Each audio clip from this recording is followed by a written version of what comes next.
يا مديرين المكاتب، خلينا نتكلم عن أرضيات المكاتب. اليوم هنتكلم بالتفصيل عن سجاد البلاط، وتحديدا النوع اللي مقاسه 50 سم واللي بيعتبر من أفضل الخيارات لمكتبك. أولا، سهولة التركيب. تركيب سجاد البلاط سهل جدا. بلاطة اتضررت أو اتوسخت ما فيش مشكلة، غيرها بكل سهولة من غير ما تغير الأرضية كلها. ثانيا، الشكل. سجاد البلاط متوفر بألوان وأنماط كتيرة، وممكن تلاقيه مناسب لشكل ولون شركتك. عايز ألوان هادية تساعد على التركيز؟ موجود. محتاج ألوان زاهية تضفي حيوية على المكان؟ سهل.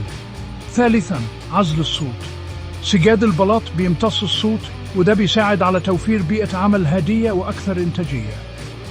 رابعا، سهولة التنظيف. تنظيفه سهل، ولو بلاطة اتضررت تغييرها سريع ومن غير فوضى. خامسا، العزل الحراري. سجاد البلاط بيساعد في تنظيم درجة حرارة المكتب، وده ممكن يقلل من فواتير التكييف. باختصار، سجاد البلاط مش بس شكله حلو، هو كمان بيحسن منظر المكتب وبيرفع من راحة الموظفين وبيديك مرونة في التصميم وبيوفر فلوس على المدى الطويل. لو بتفكر تجدد مكتبك، فكر في سجاد البلاط مقاس 50 سم. ده اختيار ذكي لبيئة عمل منتجة واحترافية. شكرا للمشاهدة.